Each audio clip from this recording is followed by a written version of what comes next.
So we're back to discuss the Adnani Arabs, whom most erroneously claim come from Ishmael. But it is a fact that no one has been able to definitely trace Muhammad's genealogy beyond Adnan. And for that matter, they have not traced beyond Qahtan either. And this serves to refute and undermine the erroneous claim that Muhammad was an Ishmaelite, okay? Because there is no evidence to support this supposition. According to some modern historians, the traditional distinction between the Adnites and the Qahtanites actually lacks evidence anyway.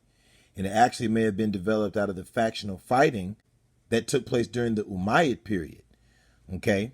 Where we also receive reference that it is said that tribes like the Qudaa joined other confederations and took on different pedigrees and changed their tribal identities, okay, when pressure was placed on them by the Umayyads, to whom they were linked politically and also through marriage. So these are some of the realities behind some of the suppositions that people have asserted. And so we have also heard from other historiographers and scholars that there is a lack of inner coherence of the genealogical system that demonstrates Adnan to be a descendant of Ishmael, okay, because there's insufficient matching evidence, okay. And At-Tabari states that a reason for some of these discrepancies is a lack of information.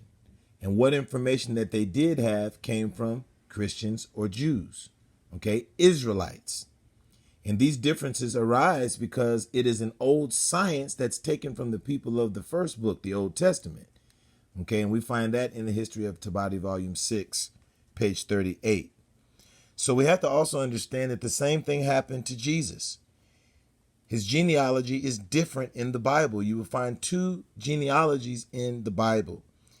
And my personal belief is that this was a concerted effort by the Israelites to discredit their prophets, as they have been known historically to do. And it has been recorded in Scripture of the things that they have done to discredit their prophets. And we do not have any references of Muhammad stating that he was an Ishmaelite himself. Okay? So we certainly have to take that into account as well. So what we will do is we will rely on some specific statements that have been written in Hadith and that have been said by the Prophet Muhammad himself. And these particular statements, hands down, unequivocally prove that he was from the house of Israel. And once again, just like we find with the Qahtan, this is a patrilineal descendancy here. Okay? We know that it may not be completely accurate, but once again, if one group, if Muhammad is an Israelite, then that makes these other individuals Israelites if they're all tracing their ancestry back to one man, Adnan. Not to mention we have the story of Bahira, where Al-Suhaili is relating the biographical writings of Al-Zuhri that says that Bahira was a Jewish high priest. And then Al-Masudi comes with information that he was a man from Abd al-Kait's tribe, okay, and that his name was Jirjis. Once again, we see Abd al-Kais is mentioned here in the line of Adnan, okay? So we, once again, just like with the Qahtanite tribes, we have more than one group who has been publicly acclaimed to be Jewish, okay? This is the patrilineal line. So if one is Jewish, they all are Jewish. And this is not to say that they didn't also intermarry with other tribes, okay? But we also have to remember that Ham and Shem are brothers, okay? Ham and Shem are brothers. So all of the African tribes are our cousins. We're related to them, okay? And once again, because Ham has been publicly given credit for being black and African, there's no way to deny that Shemitic people are also black and African, okay, as we came from the same father. So another thing to point out is that Al-Suhaili commented also that Malik's viewpoint was analogous to that which was related of Urwa ibn Zubayr, who has reported to have said, "We have found no one who knows the line between Adnan and Ishmael." Okay? And so we know it was reported by Ibn Abbas. He said between Adnan and Ishmael, there were 30 ancestors who are unknown. Ibn Abbas is also reputed to have said, when he traced back the lines of descent as far as Adnan, the genealogists have lied twice or thrice. And this is why we say that, we still may not have a perfect composite here. Okay, and skepticism is even more characteristic of Ibn Masud, whose attitude was like that of Ibn Abbas. Umar ibn al-Khattab stated, we carry back the genealogy only as far as Adnan.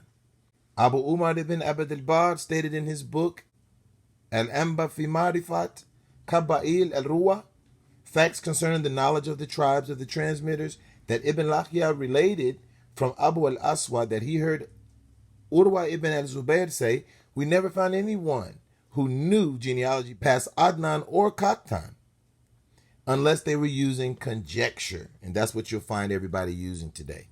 Okay? Abu al-Aswad stated that he heard Abu Bakr Suleiman ibn Abu Kathaima, one of the very most knowledgeable men of poetry and genealogy of Quraysh, say, we never knew anyone with information going back beyond Ma'ad ibn Adnan, whether relating to poetry or other knowledge. Okay? So we understand that people have done what? They have made up what they want to make up. And we'll come back to this page and cover some more stuff from it at another time. Once again, we find in Hadith that the Mahdi is one of the people of Israel. Okay? If he's a person of Israel and he's the descendant of Muhammad, that makes Muhammad an Israelite. He is a man from the people of Israel. Okay?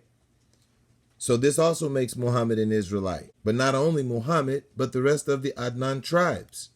So we have Hadith where it states that the Imam Mahdi is actually from the house of Israel.